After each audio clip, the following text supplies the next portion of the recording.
Hello, my name's James. I'm from California. Today is the first day of the retreat, and it's my third day of the dry fast. Uh, I've got Lyme disease and I've got Bartonella Hensley. Uh, so I'm not sure how long I had Lyme disease. I had it for a while, but I really didn't have any symptoms other than some serious digestive issues that I never could get to the bottom of.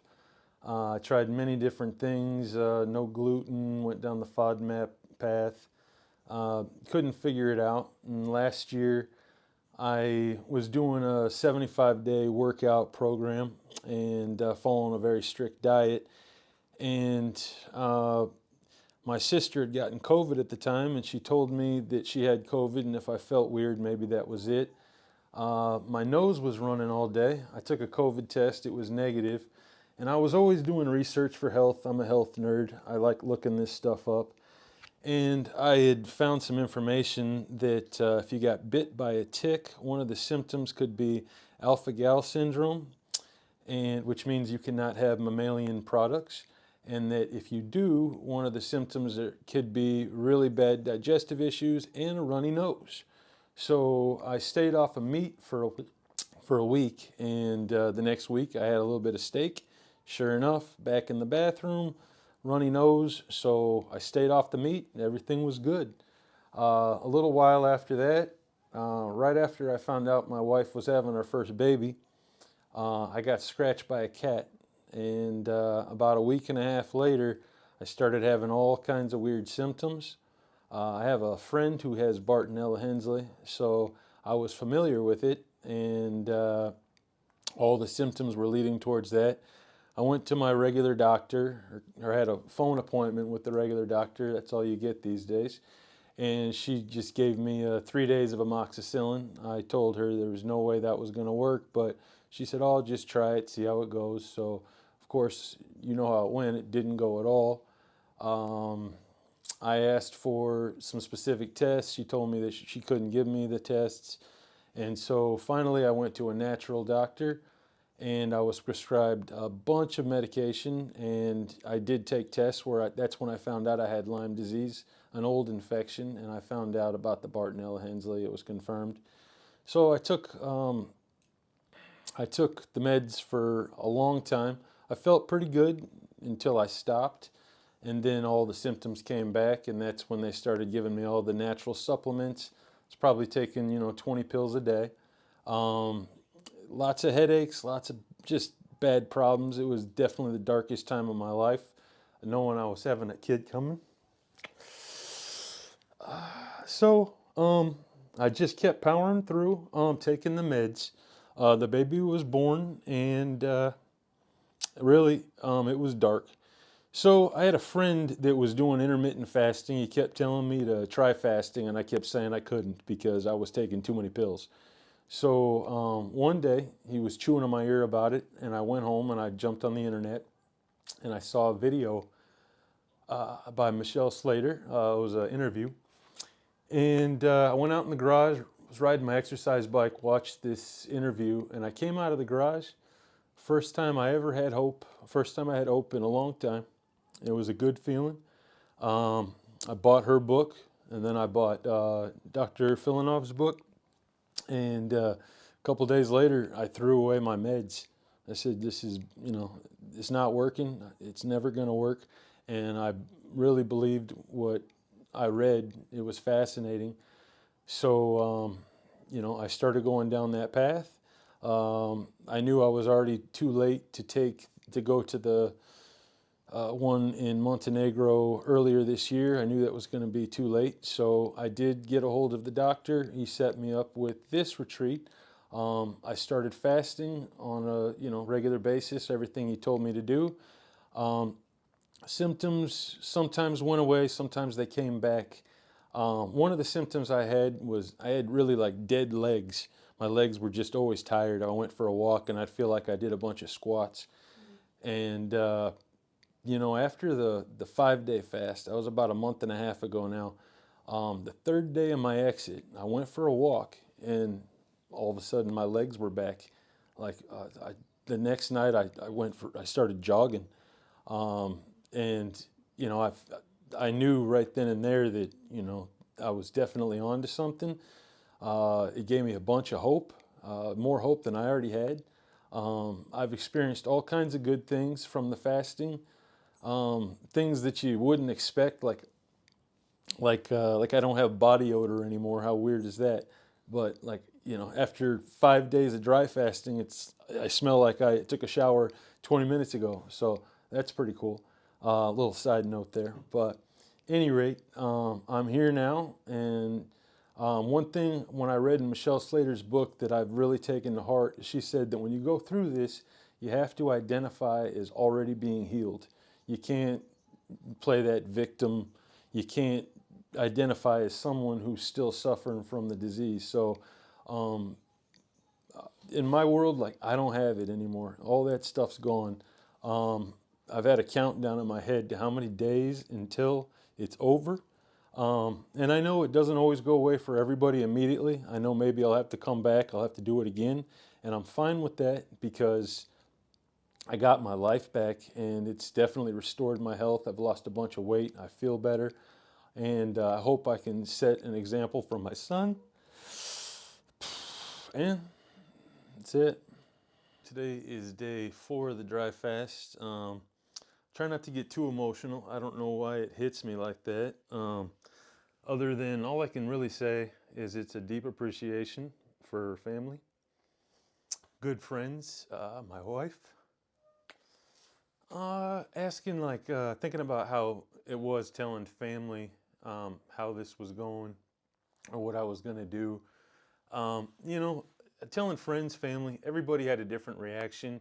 That's kind of interesting because you tell some people and they're like, "Oh yeah, okay, that's cool," you know, and you're thinking like, "I just said 9 days, no water, no food," and they're like, "Oh yeah, people fast all the time," and you're like, "Yeah, okay, whatever." And then other people are just like, "Holy Jesus, you know, you can't do that." Um, when I told my mom, I knew there was going to be some serious pushback, but basically, all I said was, listen, this is what I'm going to do, whether anybody likes it or not. And my only thing is that if you want to talk me out of it, you got to read the same books I read. If you don't want to read the books I'm handing to you, then you can't say anything. That's the rule. Um, I did the reading, I did the research, and I believed in it. And this is my path. This is my life. I'm the one that's suffering. I'm the one that has the problems that may never go away. So, you know, this is what I have to do. I don't expect everybody to understand, but, you know, a little support would be great.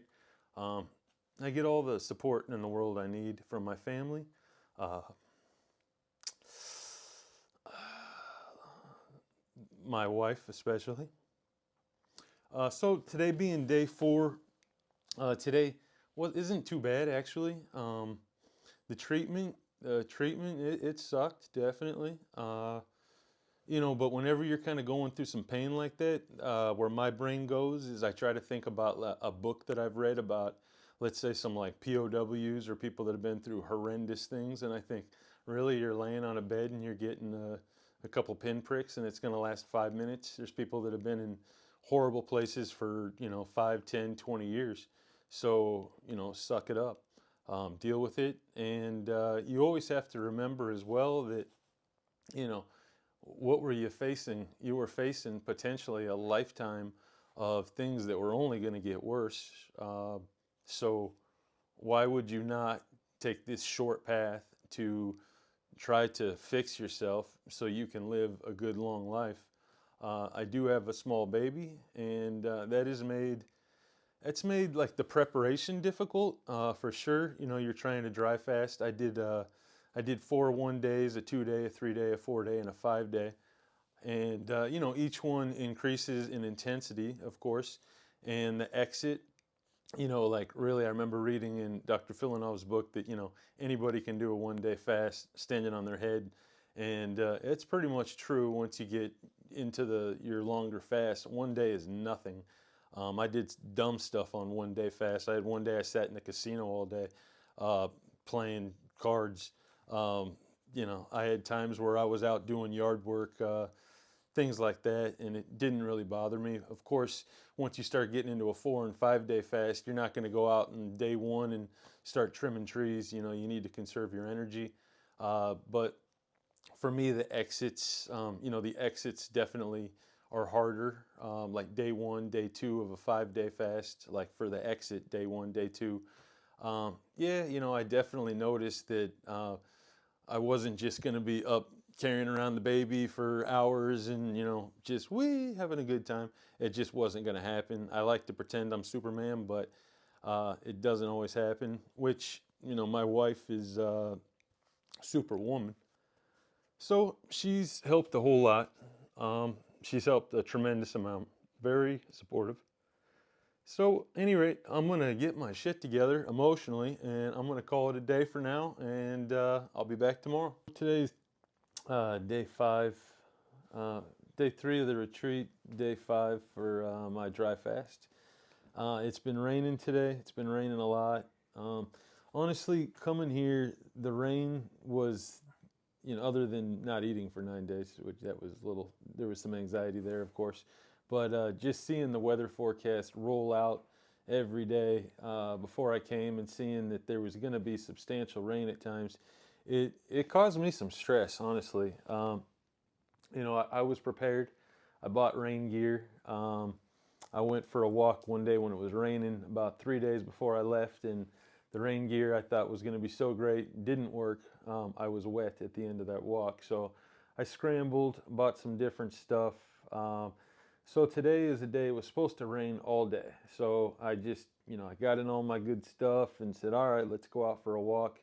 I enjoyed walking in the rain, and then the waterproof shoes, the second pair I tried, after an hour of walking, they started leaking. So tops of my feet were wet, which just pissed me off because when you're trying to do this, all you're thinking is, I'm going to do this perfect. I'm not going to get a drop on me. I'm going to be the most prepared person out there. And then you're walking and your feet are getting wet, and it was just really it kind of crushed me. So I'm thinking, well, when am I going to go walking again today? I'm going to put my feet in some bags or something to put my feet in the shoes, and it's just irritating as hell. So I don't know if I'm going to get all my steps in today, and I guess that's just the way it goes. We'll see what happens. But in general, the walking that I've done, I don't think I've hit the 10 kilometers every day. I've probably hit about 12,000 steps, and that's probably like 8 or 9 kilometers. And I guess anytime I hear a round number like 10, I always call bullshit on that, because I always think like 9.5, 10 and a quarter. If it was really scientific, it would be like a point something. So I think it's a good benchmark, but I don't think you have to stress out over it. But you definitely need to move. You need to get out there and keep going. And I would aim for the 10. I'm not trying to say that it's not important, but I wouldn't lose sleep over walking 9.5 kilometers versus 10. And really the last couple days, I feel like every time there's a little sunny window, that's when I'm doing something else. And then when I'm ready to go walking, it's like, it's raining again. So it's been kind of frustrating for me, but it looks like the weather's going to be better from here on out, which is good. I said the rain doesn't bother me. It's very pleasant actually when it's raining, but I don't want to get wet. So anyway, so there's that. As far as sleeping goes, sleeping, it's been okay. My game plan has been every night that, like, I've had nights like at 10 o'clock, I'm like, I'm wiped out. I got to go to bed. And I look at the clock and I'm like, I'm not going to bed. There's no way in hell I'm going to wake up at midnight and just stare at the wall for 6 hours. I'm not doing it. So for me, I've been pushing it as late as I can go, and just to the last minute. Sometimes 1 o'clock, 1:30 in the morning. For me, it's been like the initial falling asleep part that has been tough. Like Filonov said, you can't push sleep. Don't push sleep. Just have pleasant thoughts and think about it. I met a cool guy here, Lane, and Lane was talking to me about some cool stuff that really involved finding all of your happiest moments. So I used that in the process of trying to fall asleep. Puts me in a good place. So thank you for that. Um, so last night, once I actually got to sleep, somebody closed the door somewhere and it woke me up. But that's life, nothing's perfect. So I put the earplugs in. I really don't enjoy sleeping with earplugs, but sometimes it's necessary. Um, but I did get decent sleep at the end, so that's good. Um, let's see, we had our treatment today. Treatment today was, it was interesting, that's for sure. Uh, there was parts that, it sucked. It did. But, it's an hour. Who gives a shit? You're going to get over it and you're just going to, it's really interesting. I've noticed every time I dry fast, there are times where you just feel like, wow, this is awful. Holy shit, right? But it goes like this. It's like, half hour later, you're just walking down the street. But I always remember that, 2 days, hell, sometimes like you're in the exit, you're in the first day of the exit. It's 8 o'clock in the morning, and it's so funny how short your memory is. Like you don't even remember how bad it was the day before. And normally, somewhere between one dry fast and the next, I'll find myself looking forward to it. Like, yeah, cool, we got another dry fast. Let's go for it. And then you're 2 days into it, and you're like, oh yeah, I forgot. This sucks, right? But that's just the way it goes. Um, Someone had said earlier that let's say you're dry fasting for 9 days. It's 9 days of your life. I mean, you got a long life to live.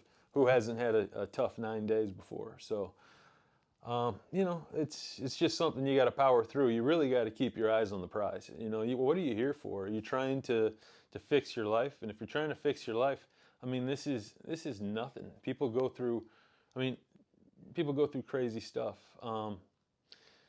Regarding weight loss, I've been a guy.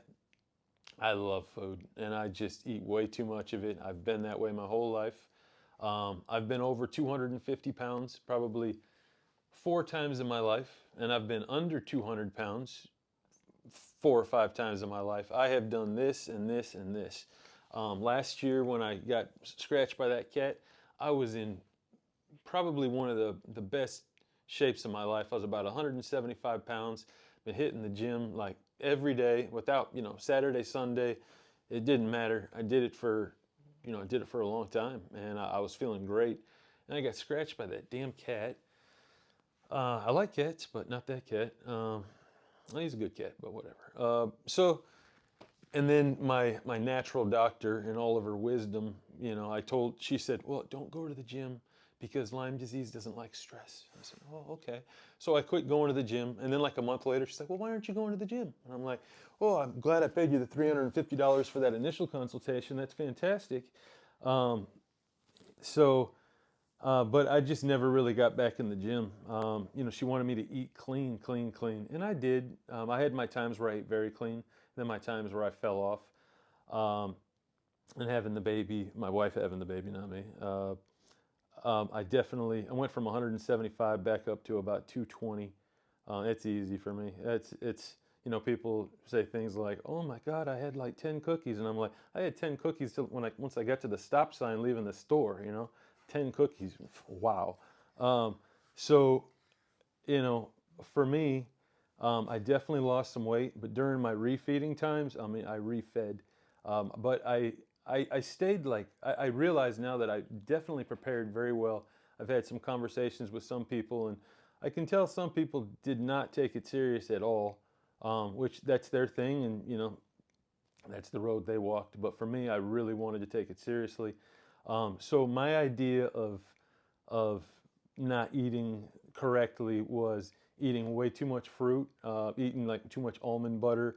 The honey thing is dangerous. You say, oh, the honey's good. Put it in the lemon water. That's great. You're squeezing it in the mouth. But and I like my popcorn. I'll do the organic, with the olive oil and the sea salt and all that good stuff. But yeah, I eat way too much of it. So I definitely could have lost more weight. But at the same time, I mean, I started at 220. It was on May 19th. This morning I weighed in at 149. So I'm down 71 pounds. And as a professional fat man, I can tell you that I have had every addiction that you can have in this world. pot smoking, drinking, gambling, smoking cigarettes, eating. And I can tell you that losing weight for me is by far the most difficult. Losing weight doing this, I don't think nothing's ever been easier. It's like, it's not even what you're thinking about. You're thinking about trying to get here so you can get healthy. And then you realize, like, well, okay, those pants don't fit anymore. Oh, that shirt doesn't fit anymore. And before you know it, it's falling off. And of course, anybody that's lost a lot of weight, the most frustrating thing in the world is hearing people say, like, oh, you don't look so good. You lost a bunch of weight. And you're thinking, like, well, thanks, I've been busting my ass to lose 50 pounds, and now you think I look horrible. Thank you so much, Come on over anytime, I'll make you dinner. But basically, that's just the way it goes, I guess. So I feel good. I still got fat here. So I'm not definitely gonna die of starvation, that's for sure. So yeah, that's basically where I'm at. I mean, the weight loss thing is great. I'm very happy with it. I did start going to the gym a couple weeks before I came here. I needed to get in the gym and at least like put in a good week, and it's been the first time I was ever in the gym without focusing on weight loss. It was like, well, I could just come in here and exercise and just lift some weights and go after it and not think like, oh, am I losing weight? So that's been good. But so at any rate, today is day 5, and I feel okay. Kind of going up and down, and I really think a lot of it has to do with the preparation. I think the preparation is everything, and I'm very glad I took it so serious, because if I didn't, I don't know how it would be today, but I don't think it would be that great. So yeah, I'll take it. So thanks. Hey, today's day 4 of the retreat and day 6 of my dry fast. Feeling okay. I just woke up from a nap. Afternoon naps, if you can get one, are great.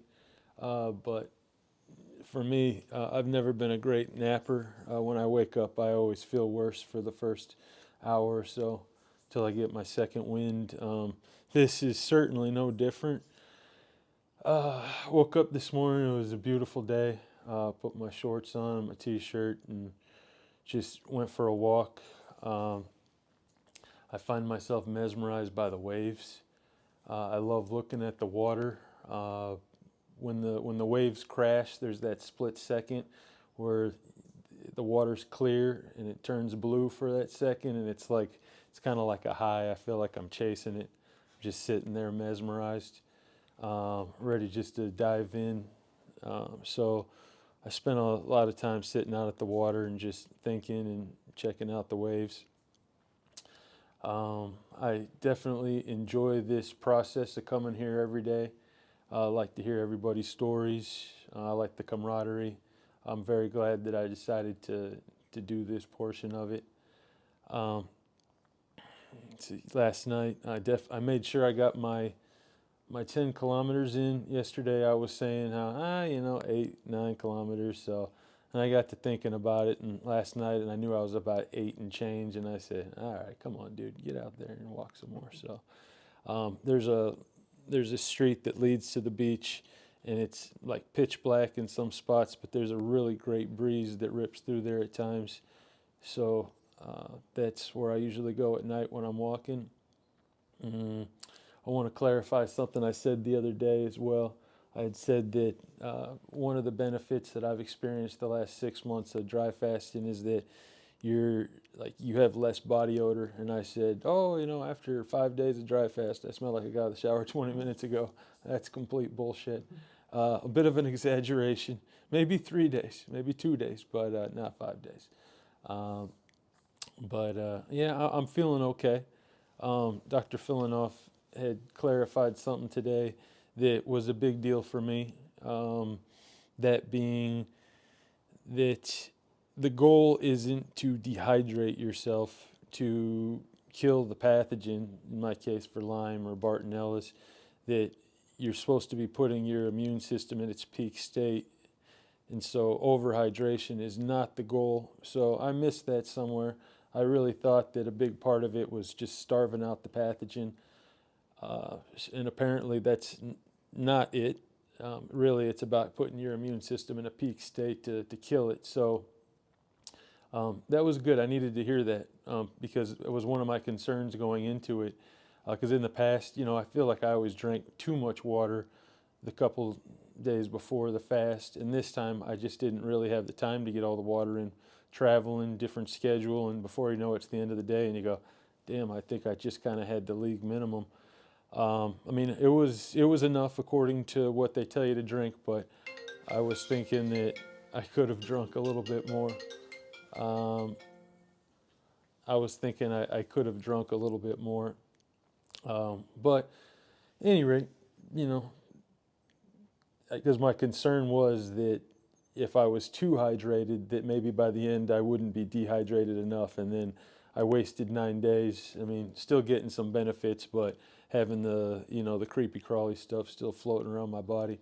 But at any rate, that was, to me, that was a very important piece of information. So anybody watching this, remember that.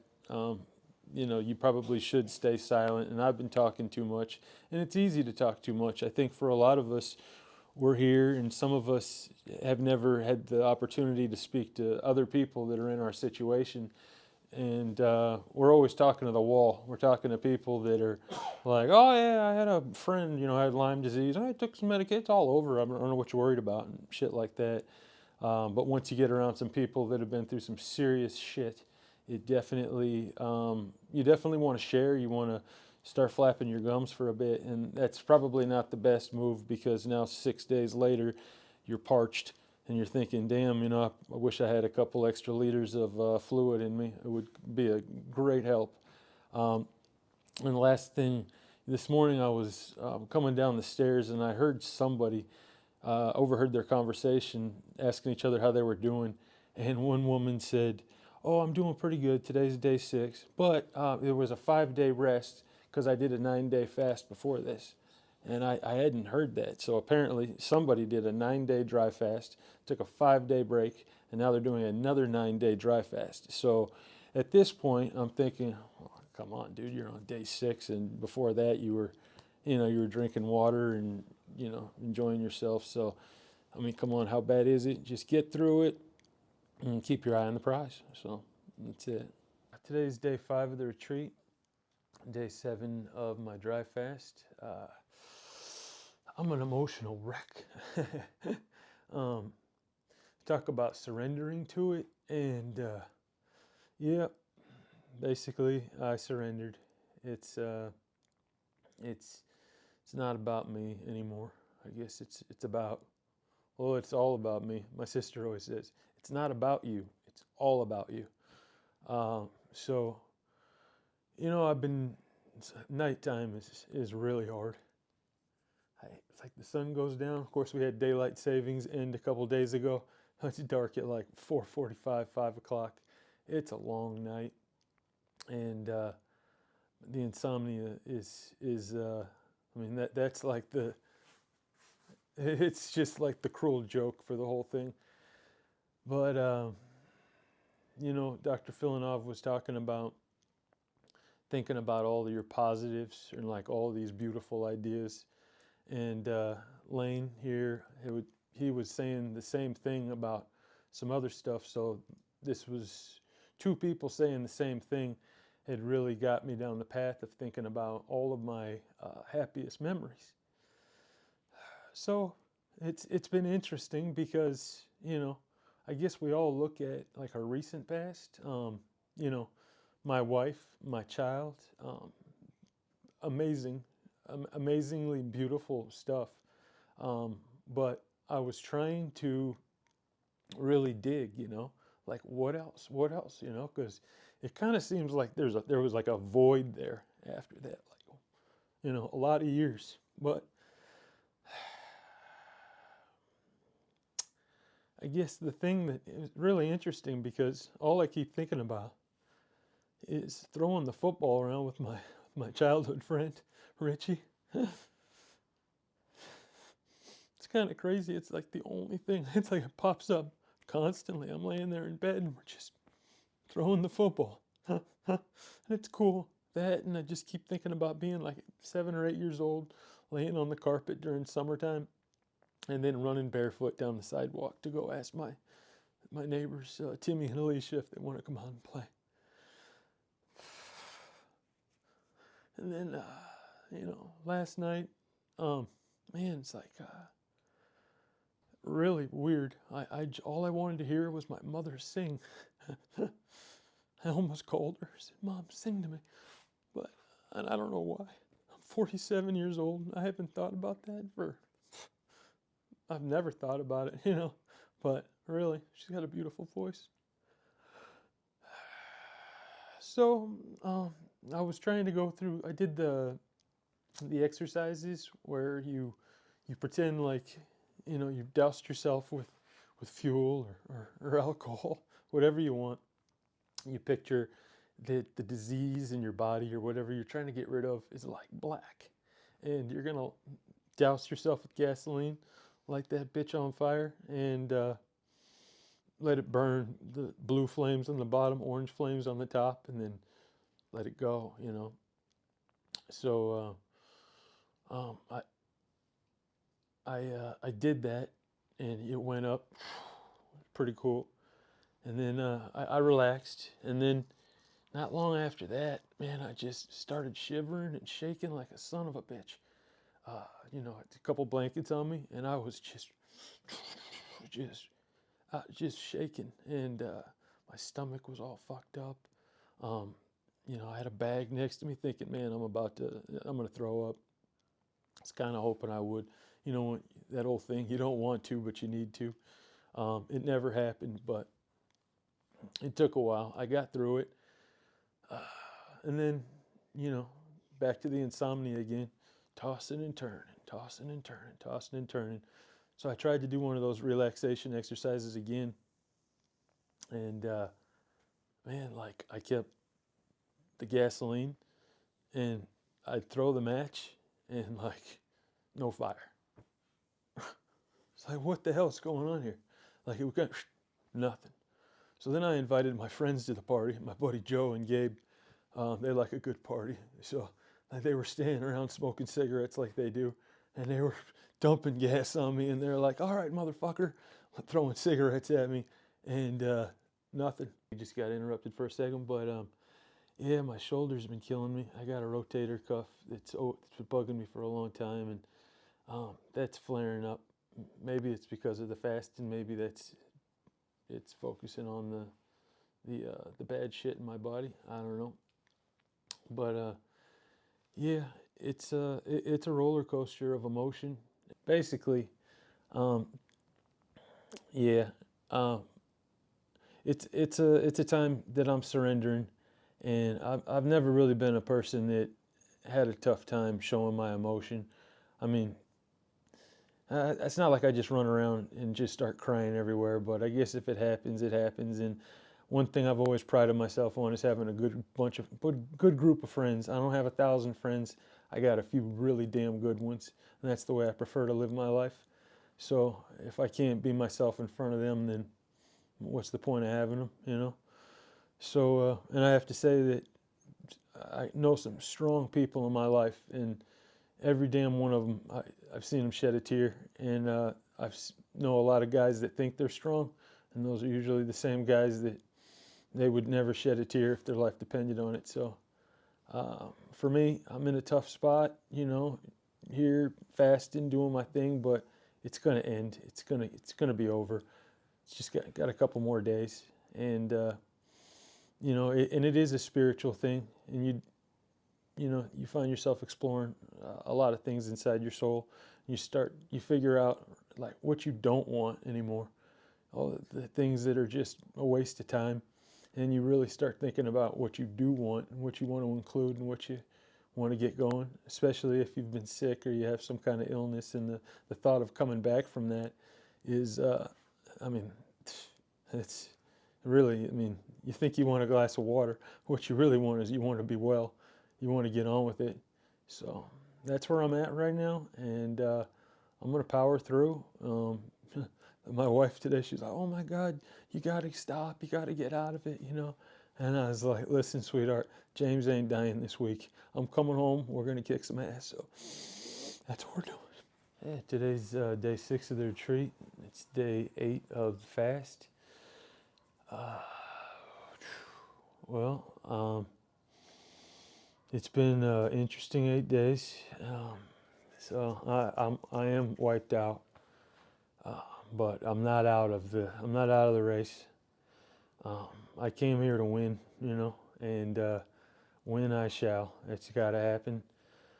Um, I had a dream last night that I went home early, and I picked up a drink in the kitchen on accident and drank it. And I've had that dream like 3 or 4 times in different fasts that I came out of the fast before I was supposed to. And, and then you wake up and it's funny because, of course, you want to be done, but it's like this great relief that you didn't screw it all up. So, um, being here, um, that the spiritual side of things, I'm definitely closer to God than you. I always say normally I'm never closer to God than I am when I'm on the runway, but this is the runway. I guess this is the big runway.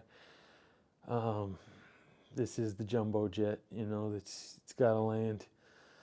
So I reach out to. I'm reaching out shamelessly to certain people right now. It's like not like random people, but people who I know have my back and sometimes you just like, who I need to hear from? I need to hear from that person. And you can't really talk, but um, some of my religious buddies or whatever say, hey, man, just say a prayer for me or something. And I just want to hear them talk. It's just some kind of touch with the outside world. I love seeing my little kid. I like seeing videos of him, pictures of him. It reminds me why I'm here. My wife, I got to be careful with my wife though, because I can't freak her out, because she's freaked out. But I just keep telling her this is normal. She's like, "Oh, you gotta quit," or whatever. I love her into death, So she cares. And what else could you ask for in a wife than someone who gives a shit about you? So, but you need to be here for me. I had to be here by myself. There's no way I could have had like somebody here with me. It's a private time. You got to do what you're doing. You wake up in the morning sometimes. Like for me, it seems like I wake up in the middle of the night and it's like you're in a fever. You're just like kicking your feet and like just back and forth, and you just can't stop. And you breathe really shallow. It's like you forget to breathe sometimes, but you don't want to breathe too much. The dry mouth, and then sometimes you want to rip that tape off, and you're laying there, and you want to fall back asleep, and then you almost fall asleep, and you're like, no, I need tape, because there's nothing worse than falling asleep for an hour, waking up, and your mouth is dry. So if you guys come and do this, really take it serious about not talking. You'll have plenty of time to talk later. You're going to waste all kinds of fluids by talking. And by the time, at least for me, day 8, I probably, the math, if the math is right, I'm sure I've burned at least a couple gallons of water out of my body from talking. And shit, if I could open up the hatch right now and just dump a gallon in there right now for the next day and a half, holy shit, I would do it at any cost. So, keep your mouth shut. Really, people say work on meditation and everything. And me, I'm the king procrastinator. Oh, I'll get to it. And then before you know it, you're like, oh, I'm leaving in 3 days, So, and patience is not my virtue. I am the most impatient son of a bitch out there. And it's not any different with dry fasting. I just want it to be over. But you know what? This too shall pass. And, you know, basically, fuck Lyme and fuck Bartonella and fuck all the bastards that made it in the laboratory somewhere, somehow, some way, whatever. You get what I'm trying to say. Got a bunch of people out there trying to play God, and there's only one. You can try to play it, but fucking you're going down in the end. So, in the end, I plan on winning, and I'm going to get it all out of me, and I'm going to move on with life, and I'm going to do my best to help every damn human being I can get rid of it, and I'm going to be the best person I can, just on a day-to-day basis, and that's it. This is my time to revitalize, and not to throw me down on my knees, but to lift me up on my feet, you know. So I'm marching right out that fucking door on day 10, and it's gonna be over, you know. Happy Halloween, folks. That's what it's gonna be. So, thank you.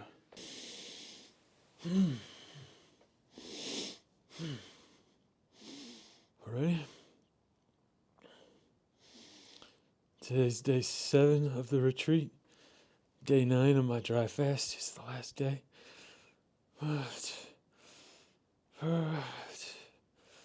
It's got me good, you know. But I can tell you that it's just a lot of years of bad decisions catching up with me. If you're watching this, don't let this shit discourage you, because there are people here that are rocking right fucking through it. So this isn't necessarily what's going to happen to you, okay? So don't be discouraged, and just do it if you need to get rid of these demons inside you, okay? Because yeah, this is the way. I was doing okay. Not really, but I had that massage, and it's like it just crushed my chest with, I don't know what the fuck he's doing, but fuck, that hurt. And maybe it was laying on the beach on the rocks and shit, but it's like my upper chest is just, it's like the last thing I need right now. But I didn't get much steps in. I don't give a shit. I got down to my one happy place, saw a little bit of water trickling. But literally, that's it. I'm just so happy that I got good family sending me messages and shit. But I don't know how some people are like reading books and watching TV and shit. I love to read, and I can't do it. I can't watch videos of my kid. It's just, I don't care. I just want to get through this. So I got until 4 in the morning tomorrow, so I'm not doing 5. It says that daylight savings shit. Fuck them. So I'm gonna get there till 4. I fixed my shower. There's no fucking thing to hold the shower head up, so I fucking rigged some shit up. Got a little water on my hand, wiped it off, and I hope it holds. I don't know, but that's the way it's gonna be. I'm gonna make it. I didn't come here to fucking lose. I didn't come here to go home with fucking Lyme disease or fucking Bartonella, you fucking pricks. I didn't come to go home with that shit. I came to get rid of it so I can fucking be the best I can for my fucking family, for fucking me. Alright, so I'm gonna win. Not long to go.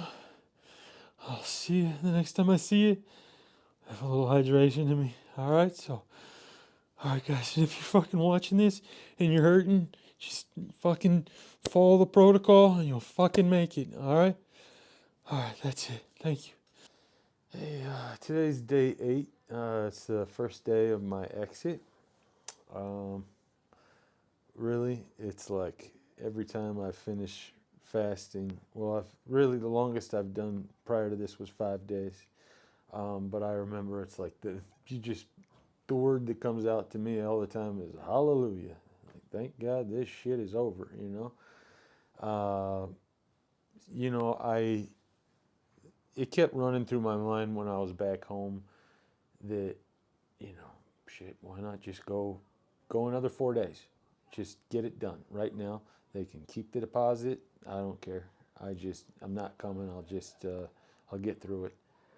And I had thought that if they try to pull me out of this, that I'd just disappear.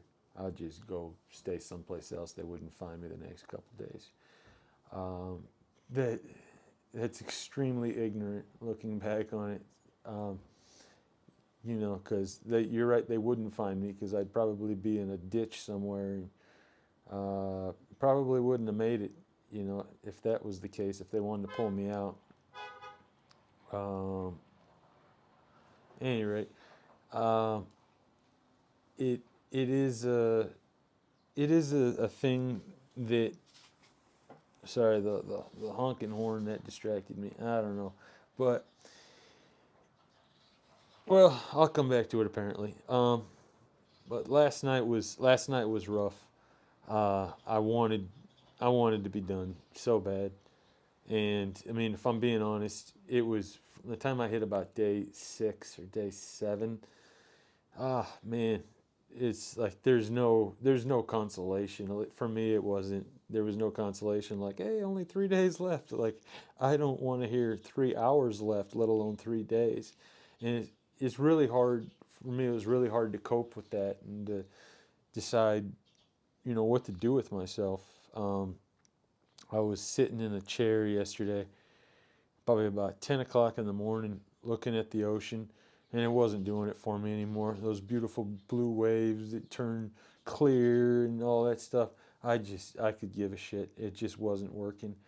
And I remember just asking God, say, man, God, not only do I need strength, but I need a plan. Like, can you tell me what to do to get through this? I mean, I I got nothing. I just, it's the way I felt when I was at home sometimes too. It's like, geez, you have 5 days to not worry about taking care of your kid because my wife's awesome and is doing it for me.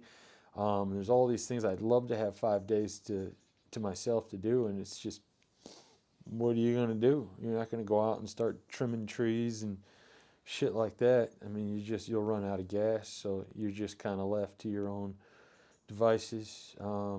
Having a TV on the wall back home that I could put anything on in English, I think that helped a lot. Even though they say you should probably digitally detox and everything, you got to do what you got to do to get through it. That's for damn sure. Um, but again, I only ever did 5 days, and watching a little series at night on my phone. The first few nights was like, oh, okay, great, and then I just hit a point where it just didn't matter. It didn't. Nothing was going to help. So it was a long night. I came out of it at 4 o'clock, and I was in bed at like 6, and I knew I shouldn't, but I just didn't have anything else to do. I was done. So before the horn had come along there, I remember what I was saying. I was sitting on the beach in this chair, and so I'm asking God, what do I do? And Ryan, Ryan appeared out of nowhere and sat down. And actually, prior to that, what happened actually was a pigeon landed. And I spent a lot of time in Spain. And in America, we have doves and we have pigeons. And shit, if it's not perfectly white, it's just a rat with wings, right? But if it's white, oh, holy hell, it's, So, um, but in Spain, they have the word palomo. And whether it's a pigeon or a dove in your world, it's the same word. So, we all know, well, if you're a Christian, that doves are the sign of the Holy Spirit. So I hadn't seen a pigeon or a dove at all. And all of a sudden, one landed right in front of me, right before Ryan came and sat down. So I took that as like, thank you, God, you're listening. I know you are. Sometimes we all want to see a sign. And, when it comes to signs and the supernatural, God doesn't show himself in the same way the devil does. The devil's there all the time. He just pops out of fucking thin air, ready to kick you in the nuts. But he's going to try to make it so it sounds good, though. You'll sign up for that nut kicking. But, God,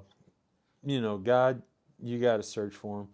So I'm very, very appreciative that that dove landed, and I appreciate the fact that Ryan showed up, and then Lane showed up, and then Gabe showed up, and I swore I wasn't going to say a word. I was going to keep my mouth shut because you got to save your energy. But man, no, we had some laughs, and I was just like flopped down in like a bed of rocks. Uh, I was, but it was what I needed at the moment. And unfortunately, though, those moments do come to an end, and then you look at the clock, and a half hour's passed, and you got a long ass way to go. So yeah, it was tough. It was tough, but for me, when I make my exit, like there's that like super special moment when you turn the tap on and you get that water and you hit your face with it, and it is like euphoric for me. sometimes I look forward to it on the very first day just because I know it's going to be so epic. And it was. And I sat around this morning. I got up at some time before I broke the fast and I started cleaning my room. I was thinking if Sveta has to come in here and save my ass, he's going to be like, what a pig. So I did, I cleaned something up, and that helped a little bit mentally. And then with like an hour left to go, I started like looking for shit on Amazon or baseball hats or anything, just anything to get the time by. So I sat there and I had my hot water ready and everything, and 4 o'clock hit, and I went and I got my beautiful splash of water on my face, thank God. And it's like I'm a completely different person right now, like completely different. And like I got all my energy back. Not perfect. You get a sore throat, makes sense. You haven't anything to drink. I quit using the mouth tape a couple days ago. That shit just, at some point, you're fucked. That's not going to help you. It just doesn't matter. Your mouth is going to go from dry to drier, whatever. So, yeah, little bit of a headache, but not bad. But shoulder and back, I spent so much time in bed. And I know I was supposed to be out there walking my 10 kilometers, and I tip my hat to everybody who got out there and did their 10K. But man, there was nothing in me. I just couldn't get there, and I just had to beat it. So, and I beat it. Shit's done. I know it is. I got rid of it. I felt it go. It's gone. So, and this doesn't mean that it's the end of the lifestyle, though. There's a lot of good that comes from this, and I know it'll be easier the next time. And I really hope that some select people in my life would go through something like this as well, because there's a lot of benefits. And the lectures with Dr. Filonov and Sveta, they give you some really fantastic information if you care about your health. And if you don't show up here, you're not going to get those things. And those are, I mean, if you care about yourself and you care about others, and you're trying to help people, you need that information. You need it big time, and you're not going to get this shit at home. And if you're even at all even thinking about a price tag or what that means, I mean, the work that these people put in deal with these massages, I mean, back home, you'd probably drop $250 a session easy. And these people show up and they're friendly, and they knock it out for you, and they're not half-assing it. They're doing what needs to be done. And it does make a difference for sure.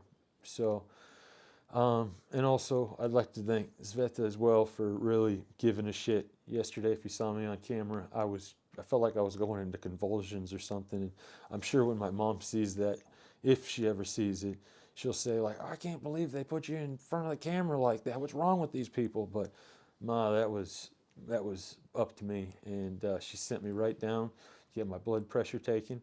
And she showed back up, and yesterday during the massages, she was running her fingers through my hair and all those things that you really need when you need them. So I'm very, very thankful for that. And there was something else I was going to say about it all, but I don't know, sometimes maybe less is more, but I think I've said a whole lot, so that's really not less, I guess. But at any rate, if you're feeling like dog shit and you're not sure what to do, just sign up for it, put the money down, and get over here, because this isn't, you're not going to find it anywhere else. You're not going to find it in America or Canada or Europe or any of those other shitholes. You know, it's my country, but all these places are just run by fucking maniacs. They don't give a shit about you.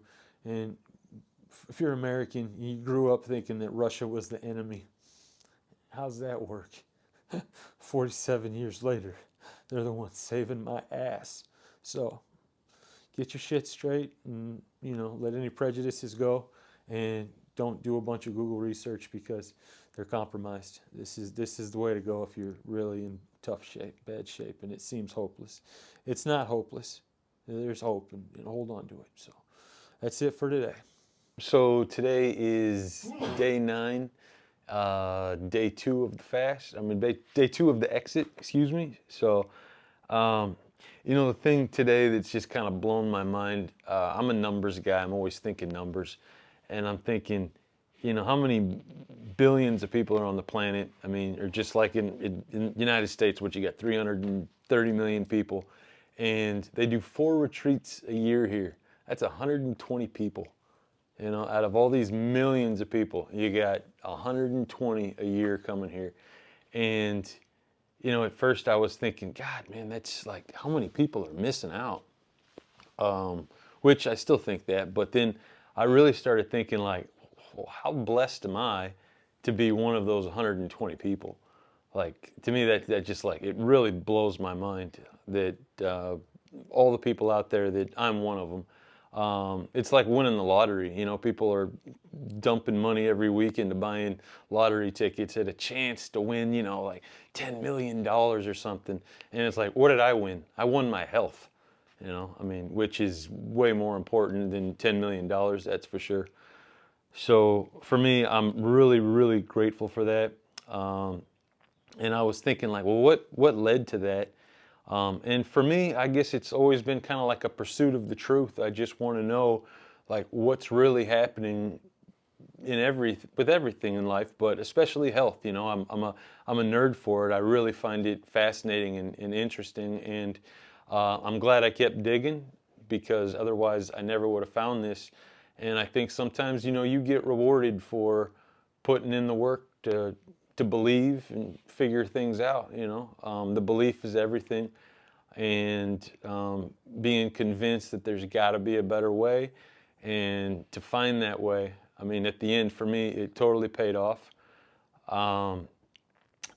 And I think if you've got issues and you come across this video and you just click that little X up there in the corner, I think you're fucking up. Not for nothing, you're fucking up big time. And I mean, I'm seeing miracles happen here.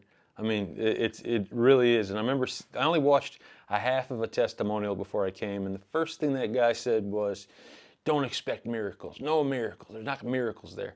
And it's like, I beg to differ, sir. I beg to differ, because I mean, I'm seeing it with my own eyes. I mean, the changes people make, people that are suffering big time. I mean, I had the Lyme and the Bart, and I know that people had it worse than me. I know that. But we all suffer in our own way, and maybe the symptoms don't always match up with the mental anguish, but my mental anguish was certainly a 10 out of 10, even if my symptoms weren't always a 10 out of 10. So, you know, it's just, to me, I don't know, I just really I find it to be a miracle that I came across all this. And I'm eternally thankful. And all that keeps going through my head right now is like, God damn, how do you get the message out to people? And people don't listen anyway, for the most part. And you know, there are some people that, but I know in my life that I love dearly, that I wish they would do something like this. But that's going to be their own path. They got to do what they got to do. But I certainly feel that I owe it to the world, or to get some messages out there, to, you know, just to be attentive when you see someone that has a problem. You don't have to be a nosy guy, but sometimes it's the stranger that speaks up out of nowhere that makes a difference in someone's life. So, you know, so if you're seeing these videos, and maybe if you decide this isn't for you, but you know someone that's suffering from something, open your mouth, you know, just let them know. It's up for them to decide whether or not this is going to be something that they want to pursue, but it might be something that changes their life. Hell, I mean, it saves their life. It might save them both, you know, in their soul and in their body, you know. So don't be greedy with the information. Definitely help someone else if you can, you know.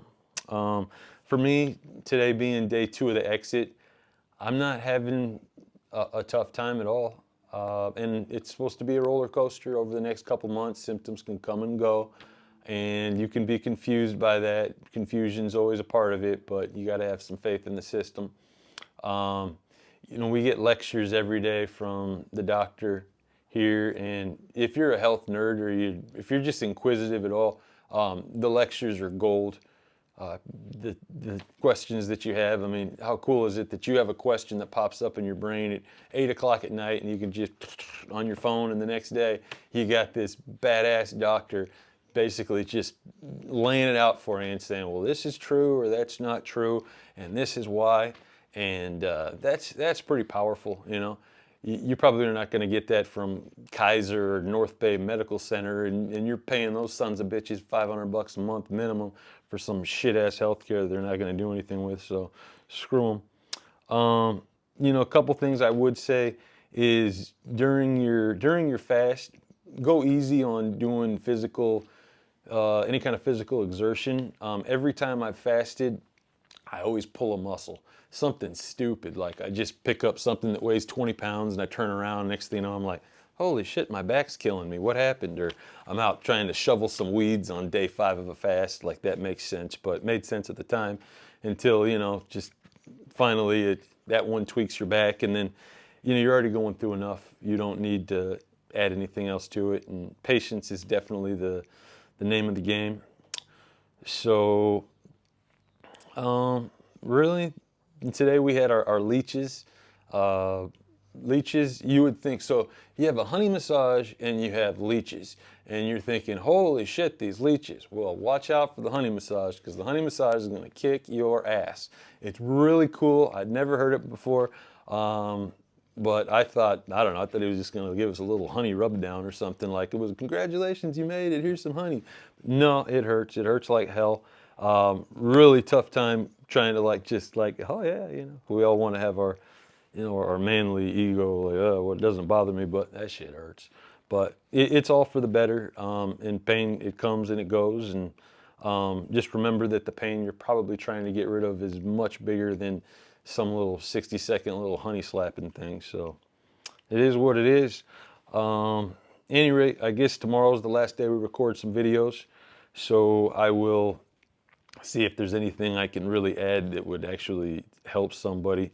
But I can say that in my life, I've always felt that when there's a big decision to be made, whether it's starting going to school or quitting going to school or quitting a job or starting a job or something that like you know you need to make it, I've always noticed that the next day that the sky's a little bit bluer and like the birds are chirping a little bit louder, and it's like that magic Saturday morning when you're a kid, when you wake up and there's no school, and you just feel like, hell yeah. And I have to say that I'm certainly in a blue sky and bird chirping attitude. So, you know, if there's any hesitation, I mean, anyway, I mean, you got to do what you got to do. But I'll tell you what, it's worth it, and you're gonna fix your body in so many different ways. Probably gonna prolong your life, and maybe you'll inspire someone that means something to you. That maybe they're suffering from something you don't even know about. Maybe they're keeping it in the closet, and then they see what's going on, and they go, man, maybe I could make a difference, you know, in their own life. And then maybe that person is the most important person to you in the world, and because you spoke up, you get to keep them the rest of your life. So, at any rate, guys, go out and get some. All right, so today is day 10 of the retreat, and it's day 3 of my exit. I feel like $1,000,000, honestly, like really, and if it dips, it's down to like 900 grand, you know, I really feel good. But I do know that it's, you know, over the next couple months, things can go up and down. I understand that, and I'll have to fast again. At least I feel that I have to fast again, and I guess that'll come up in the next couple days when I talk to the doctor again.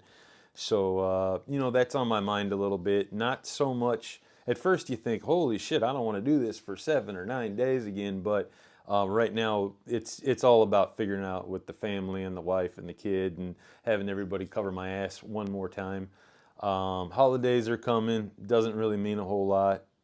It's like, you know, you got bigger fish to fry. If you're worried about eating the turkey and some shit like that, then your priorities are probably screwed anyway. Well, especially if you have some kind of a disease or you had a disease and you're trying to get rid of it. If this was just like a pleasure cruise and I was just here for the shit of it, well then, you know, let's have some turkey, you know, but it's just the way it's going to be. So I am thinking about, after talking to the doctor, if I could just maybe start fasting immediately, like on the way home, eat up a couple days in the air, roll into a 3-day weekend, and my wife won't have to work, and then a couple days maybe in the mountains, something like that. So I don't know, we'll see, but I don't want to get ahead of myself on that, because if you don't really know what the plan is, then you're just going to stress out over nothing. So um, a couple things, as far as the way when I came here, there was a lot of people that decided to start fasting on the plane coming here, or people showed up, a day late, or people have busy lives. I did, for me, if I was coming, I figured if people are covering my ass for 15 days and what's 20, I got to make sure that I was right in the head. Because it is intimidating knowing you're coming over here for 9 days. It makes the first couple days of fasting harder than it when it, in past fast, the first couple days are nothing. But the first couple days, knowing you got 9 to go, it's a big, I'm trying not to swear too much these days, but it's a big mind fuck, it really gets to you. So, any rate, so what I did was I made sure I got here a couple days early. I stayed at an Airbnb, super affordable. I knew that I just needed a couple days to decompress when I got here. I didn't want to put myself under some extra stress. I didn't want to be carrying a 50-pound suitcase on the first day of a fast. It's just, don't set yourself up for failure. That was my opinion. So, there were some things that were, I had some anxieties, or just some things I was worried about. You start thinking like, oh no, I got to do a coffee enema the day before I'm going to be, and I didn't even know it was an Airbnb. I thought it was a regular hotel. So I was thinking, how the hell am I got to boil some water. I got to do all this shit. So like I bought like an electric tea kettle. I brought it with me. I brought a French coffee press with me. I brought organic coffee with me. I brought lemons. I chopped vegetables and put them in my bag. Some people probably think that's ridiculous, but for me, it gave me peace of mind. But I'm telling you this because it's not all necessary. Around here, there's tons of Airbnbs, very affordable. And as soon as I checked into the place, I see the same electric tea kettle I just bought, and there's the stove. And I'm like, okay, well, that's a pain in the ass to bring all that. But it gave me peace of mind going in. So it's not something, just telling you that because if you don't have to worry about it, one less thing. Another thing, a place like this, they have a laundry service. So you're thinking you're going to put like 17 shirts in a bag or some dumb shit. And then you realize, hey, the Lana, the sweetheart of a lady here, she's going to do some laundry for you. So you can pack a little lighter, not worry about stuff like that.